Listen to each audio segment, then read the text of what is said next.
नमस्कार विद्यार्थी मित्रांनो, मी अभिलाष वराडे एओनएस अकॅडमीच्या युट्यूब चॅनलवर पुन्हा तुम्हा सगळ्यांचे स्वागत करतोय. विद्यार्थी मित्रांनो, आजचा जो आपला विषय आहे त्यामध्ये आपण एबी फॉर्म हा काय असतो आणि निवडणुकीच्या काळातच या फॉर्मचं इतकं महत्त्व का बरं वाढतं हे देखील आपण आजच्या व्हिडिओमध्ये शॉर्टमध्ये समजून घेणार. तर विद्यार्थी मित्रांनो, सर्वप्रथम व्हिडिओला सुरू करण्याच्या आधी थोडं कंटेक्स्ट किंवा बॅकग्राऊंड मी तुम्हाला सांगतो की 20 नोव्हेंबर 2024 ला महाराष्ट्रामध्ये तिथे इलेक्शन होणार आहे आणि 23 नोव्हेंबरचा त्याचा निकाल देखील पब्लिश होणार आहे. आता प्रचाराची रणधुमाळी तिथे सुरू झाली आहे विद्यार्थी मित्रांनो, आणि विविध पक्षाकडनं त्यांचे उमेदवार देखील निश्चित झालेले आहे. पण हे जेव्हा उमेदवारी निश्चितीचं प्रकरण चालू होतं तर त्यावेळी विविध उमेदवार जे आहे ते स्पेसिफिक पक्षाकडून त्यांना उमेदवारी मिळावी म्हणून प्रयत्नशील होते आणि त्यामध्ये देखील एका फॉर्मची खूप जास्त चर्चा होती. तो फॉर्म होता एबी फॉर्म. आता हा एबी फॉर्म नेमका असतो काय आणि निवडणुकीत त्याचं महत्त्व का बरं वाढतं, जसं आपण लोकसभा इलेक्शन मध्ये ही बघितलं. विशिष्ट राजकीय पक्षाकडून तिथं निवडणूक लढवण्यासाठी देखील तो राजकीय पक्ष त्या कॅन्डिडेटला तिथं एबी फॉर्म तिथं देतो. तर या एबी फॉर्मचं महत्त्व काय आहे हे आपण इथं शॉर्टमध्ये समजून घेणार. सर्वप्रथम हे बघा, तुमच्या स्क्रीनवर मी दोन फॉर्म तिथं दाखवलेले आहे. अशा पद्धतीने हे दोन फॉर्म असतात. म्हणजे कोणत्याही उमेदवाराला जर प्रादेशिक राजकीय पक्षाकडून किंवा राष्ट्रीय राजकीय पक्षाकडून निवडणूक लढवायची असेल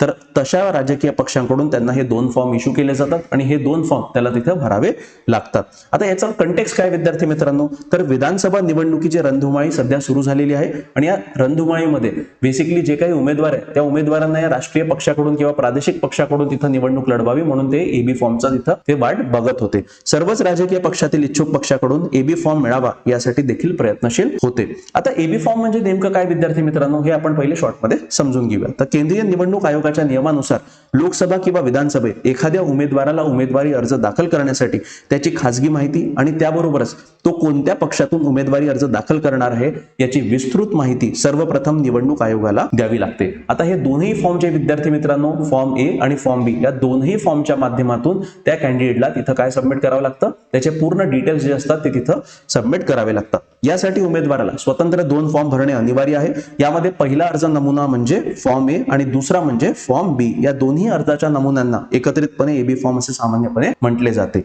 आणि हे दोन्ही फॉर्म कॅन्डिडेटला स्वतंत्रपणे वेगवेगळे भरावे लागतात. आता यामधला ए फॉर्म म्हणजे काय ते आपण सर्वप्रथम समजून घेऊया. आता उमेदवारी दाखल करण्याच्या वेळी ज्या पक्षाकडून तो अर्ज भरतो त्या पक्षाचा उल्लेख करणाऱ्या उमेदवाराला ए फॉर्म हा भरावाच लागतो. आता एबी फॉर्म हा कोणत्या पक्षाकडून तुम्ही जर उमेदवारी तिथं निश्चित झाली तर भरावा लागतो, तर मान्यताप्राप्त राष्ट्रीय आणि प्रादेशिक राजकीय पक्षाकडून निवडणूक लढवणाऱ्या उमेदवाराची ओळख पटवणारा हा एक पुरावा असतो. या फॉर्मवर पक्षाचा अधिकृत शिक्का व पक्षाने नेमलेल्या प्रमुख व्यक्तीची स्वाक्षरी देखील असते. त्याबरोबरच यात पक्षातील अर्ज भरणाऱ्या व्यक्तीचे नाव, पक्षाचे चिन्ह, पक्षातील पद या सर्व गोष्टी तिथं नमूद कराव्या लागतात. म्हणजे जर मला काँग्रेसची उमेदवारी मिळाली तर मला काँग्रेस पार्टी एबी फॉर्म तिथं देईल. त्या एबी फॉर्म मध्ये बेसिकली त्याच्यातला जो ए फॉर्म असतो त्या ए फॉर्म मध्ये मला तिथं माझ्या फॉर्मवर काँग्रेसचा तिथं शिक्का असेल आणि काँग्रेसचे जे काही प्रभारी नेमलेले आहे महाराष्ट्राच्या इलेक्शनसाठी त्यांची स्वाक्षरी तिथं असणं आवश्यक आहे आणि त्यामध्ये माझं पद काय आहे पार्टीतलं हे देखील तिथं नमूद करावं लागतं. आता दुसरा जो फॉर्म असतो त्याला म्हणतात बी फॉर्म.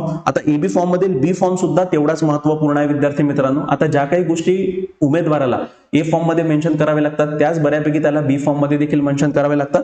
पण या फॉर्मची एक विशिष्ट ओळख आहे विद्यार्थी मित्रांनो. आता ही ओळख काय आहे, तर उमेदवाराने जोडलेला बी फॉर्म हा गरज पडल्यास पक्षाच्या पर्यायी उमेदवारासाठी उपयोगी ठरतो. ही फार महत्वपूर्ण बातमी आहे विद्यार्थी मित्रांनो. जर उदाहरण द्यायला गेलं तर जर मला कोणत्या विशिष्ट पक्षाकडून उमेदवारी मिळाली पण माझी उमेदवारी तिथं जर रद्द झाली तर बी फॉर्म मध्ये माझ्या जागेवर मी दुसरा अजून एक तिथं नाव तिथं मेन्शन करू शकतो आणि जर माझी उमेदवारी त्या पक्षाकडून रद्द ठरवण्यात आली तर माझी उमेदवारी दुसऱ्याला देण्यात येईल आणि तो पक्षाचा अधिकृत उमेदवार तिथं म्हणून घोषित केला जाईल. या फॉर्म मध्ये फॉर्म ए प्रमाणेच संपूर्ण माहिती असली तरी त्या फॉर्म ए व्यतिरिक्त आणखी एका उमेदवाराचे नावही असते.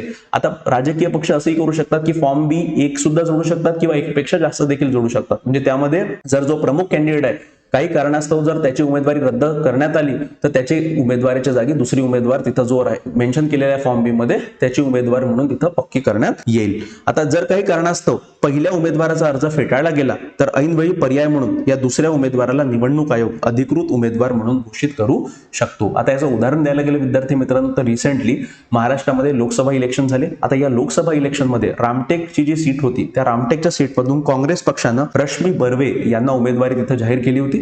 आता इश्यू असा झाला की रश्मी बर्वेंचं जे जात वैधता आहे त्याच्यावर तिथं आक्षेप नोंदवण्यात आला होता आणि त्याच्यामुळे निवडणूक आयोगानं यांची जी उमेदवारी होती ती रद्द केली. आता यांची उमेदवारी रद्द केली तर यांच्या फॉर्म बी मध्ये यांच्या पतीचं तिथं नाव होतं, श्याम बर्वेंचं. तर यांची उमेदवारी रद्द करून काँग्रेस पक्षाकडून अधिकृत उमेदवारी त्यांच्या पतीला मिळाली, ज्यांचं नाव फॉर्म बी मध्ये तिथं मेन्शन करण्यात आलेलं होतं. म्हणजे हे आहे फॉर्म बीचं विद्यार्थी मित्रांनो महत्व. आता एबी फॉर्म जोडला नाही तर अर्ज बाद होतो का, तर याचं उत्तर हो आहे विद्यार्थी मित्रांनो. कोणताही उमेदवार ज्याला राजकीय पक्षाकडून, मग तो राष्ट्रीय पक्ष असू द्या किंवा प्रादेशिक पक्ष असू द्या, जर त्यांच्याकडून लढायचं असेल तर त्यांचा फॉर्म बी असणं मस्ट आहे. राजकीय पक्षाचा अधिकृत उमेदवार म्हणून इच्छुकांनी अर्ज भरला असेल तर त्यासोबत एबी फॉर्म जोडणे अनिवार्य असते. अर्ज भरताना सर्वच गोष्टी अगदी काटेकोरपणे तपासल्या जातात. त्यात एबी फॉर्म हा सर्वात महत्वाचा दस्तऐवज आहे विद्यार्थी मित्रांनो. उमेदवाराच्या वेळी पक्षाचा उल्लेख करणाऱ्या उमेदवाराला फॉर्म द्यावाच लागतो आणि जर दिला नसेल तर त्या पक्षाकडून त्याची उमेदवारी इथं नामंजूर केली जाते आणि निवडणूक आयोग त्याचा जो अर्ज आहे त्याला बाद ठरवतात. आता निवडणूक आयोगाचे नियम काय सांगतात विद्यार्थी मित्रांनो, तर निवडणूक चिन्हांचे आरक्षण आणि त्याचे वाटप या संदर्भात निवडणूक आयोगाने 1968 मध्ये तयार केलेल्या नियमानुसार ए आणि बी फॉर्मचे ठराविक नमुने तयार करण्यात आले आहेत. राजकीय पक्षांनी कोणत्या मतदारसंघातून कोणता उमेदवार दिला याची माहिती संकलित करण्यासाठी निवडणूक आयोगाला ए आणि बी फॉर्मची मदत होते. त्यात संबंधित उमेदवार व त्या पक्षाची इत्थंभूत माहिती असते आणि ती अंतिम मानली जाते. आता यामध्ये अपक्ष जे आहेत तर अपक्ष कॅन्डिडेटला एबी फॉर्मची गरज असते का, तर त्यांना गरज नसते विद्यार्थी मित्रांनो. याची गरज एबी फॉर्मची गरज अशा कॅन्डिडेटला असते की जे प्रादेशिक पक्ष आणि राष्ट्रीय पक्ष जे निवडणूक आयोगांना ज्यांनी मान्यता दिलेली आहे अशा पक्षांकडून जर कोणाला उमेदवारी तिथं मिळवायची असेल तर त्या उमेदवाराला त्या पक्षाचा एबी फॉर्म असणं आवश्यक आहे. पण अपक्षांना अशी काही रिक्वायरमेंट राहत नाही. एबी फॉर्म हा राजकीय पक्षाचा अधिकृत उमेदवार असल्याचे प्रमाणपत्र असल्याने व त्या आधारे संबंधित राजकीय पक्षासाठी राखून ठेवलेले चिन्ह संबंधित उमेदवाराला वाटप केले जात असल्याने त्याच्यासाठी ए आणि बी असे दोन्ही फॉर्म अर्जासोबत जोडणे अनिवार्य आहे. पण हा नियम अपक्ष उमेदवारांसाठी लागू होत नाही.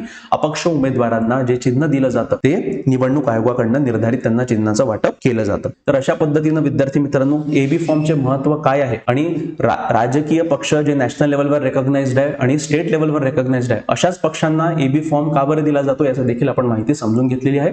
आणि अपक्ष कॅन्डिडेटला इथं एबी फॉर्मची आवश्यकता लागत नाही. निवडणूक आयोग स्वतःच्या मतानुसार किंवा ज्या पद्धतीनं त्यांची एक प्रक्रिया असते त्याच्यानुसार त्यांना चिन्ह अलॉकेट करतं. तर विद्यार्थी मित्रांनो अशा पद्धतीनं आपण निवडणुकीच्या प्रोसेसमधला हा एबी फॉर्म काय असतो हे शॉर्टमध्ये इथं समजून घेतलेलं आहे. तुम्हाला जर व्हिडिओ आवडला असेल तर व्हिडिओ लाईक करा, शेअर करा.